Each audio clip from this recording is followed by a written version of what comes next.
Hi, I'm Kirsten, and welcome to another edition of Art on the Floor. I think the cool thing about art is interpreting what the artist is trying to convey.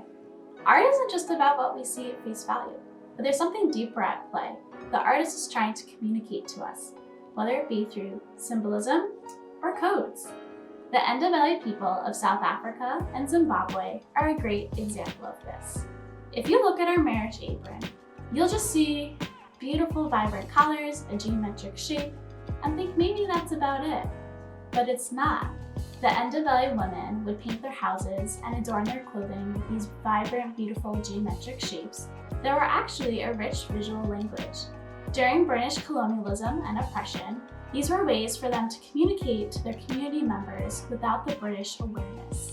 We're going to take our inspiration from them and make our own coded jewelry, except we're going to be using binary code, what computers use. If you don't have beads, don't fret, I'm going to give you some alternatives. Let's get started.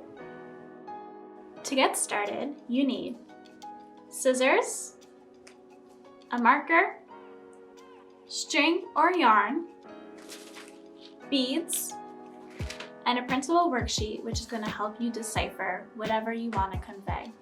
If you don't have beads, get creative. Use dried pasta, dye it with natural dyes. Use a straw, cut it up. Use paper, roll it into a ball. Get creative and let me know what resources you use. First, I'm going to write down what I want to code with the letters in the circles. I'm going to do the museum's acronym, NMOA. N-M-O-A.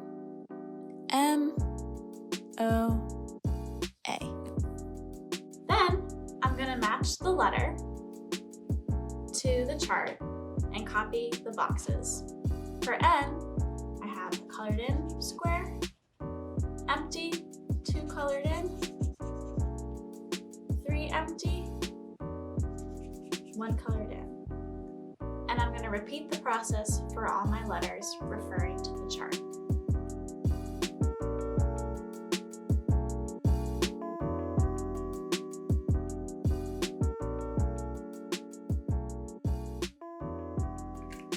Now, each square will correspond to a bead. I'm going to make the blue squares be the green beads. And I'm going to have my blank squares be a yellow bead.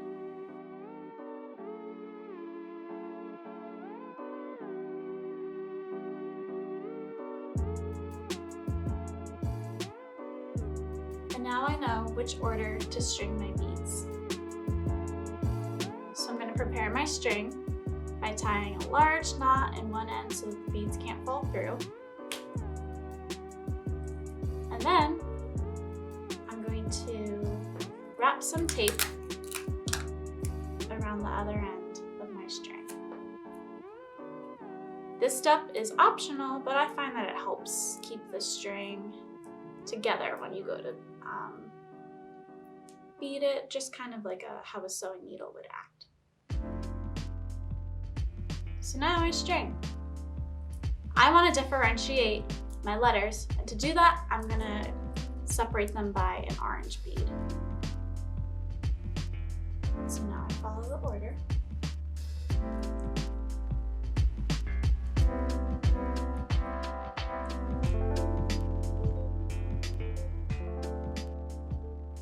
And there you have it, my secret coded necklace.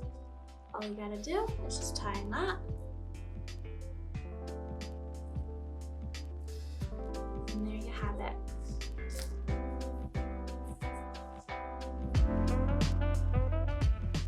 Thanks for following along. I'd love to see what you made. Tag us, show me. I want to see how creative you got, especially if you didn't have beads.